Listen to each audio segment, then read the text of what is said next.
They come for us in the night and shoot my father through the skull. I expect his head to crack open, to burst like the melon my cousin Pacey shot with the old Atash Ban he found outside our village schoolyard when we were 12.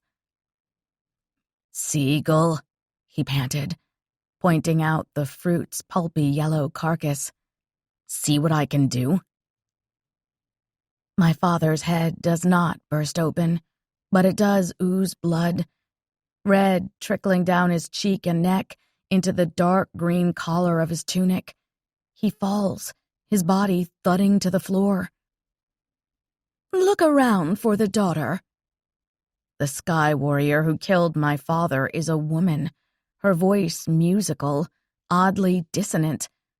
Unlike Pacey, who used up so much of his magic to shoot the Atash Ban that he had to rest for a whole day afterward, this warrior shows no sign of exhaustion.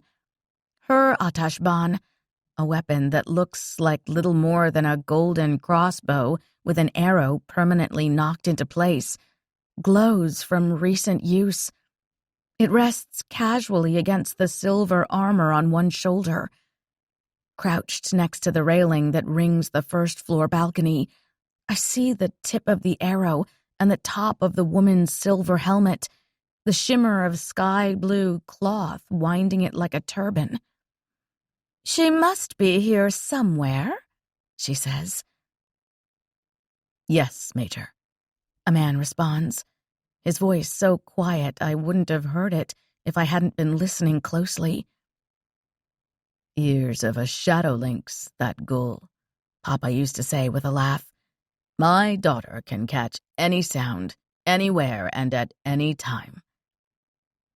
Kind words for a child whose magic emerges only on rare occasions, a child with nothing to her name except the single star-shaped birthmark on my right arm, a finger's length above the elbow. 20 years ago, when Lohar, the current king of Ambar, first ascended the throne, his priests prophesied that a Magus girl would vanquish him at some point during his reign. The sky will fall, a star will rise, Ambar changed by the king's demise, her magic untouched and unknown by all, marked with a star, she'll bring his downfall.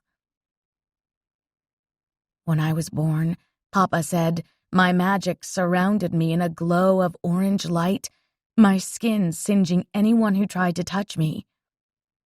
"It wasn't normal," Ma admitted. "There is some magic that cloaks a baby when it is born, but your magic was unusually powerful. And then there was that mark on your arm." But my magic faded within a few hours, to a point that it became nearly non-existent. Unlike other Magi children who grow into their powers, wielding them with ease by the time they're 9, over the past 13 years, I have performed magic only unintentionally, during moments of anger or terror, and even then, not always. Among Magi, children like me are considered a curse, and are usually sent away to the tenements to live with the non-Magi. While I'm grateful that my parents didn't send me away, I have never understood why my father believed I was the girl from the prophecy. Because of this prophecy, hundreds of Magi girls with star-shaped birthmarks have been taken or killed over the years. A few families try to hide their girls in the tenements by passing them off as non-Magi, but that ruse never lasts long. Now even non-Magi girls with birthmarks aren't spared, the slightest suspicion of magical abilities instantly making them targets.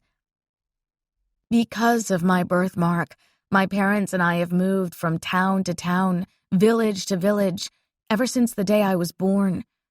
Because of my birthmark, my father, who said I was worth 12 children, is now dead. My body is frozen. My scream ties itself in a knot, buries itself somewhere between my throat and my tongue. I know my next move is to find Ma and run, to leave the house the way Papa instructed me to years ago. But I am glued to the scene, eyes burning, turning the tall sky warrior into a blur of blue and silver.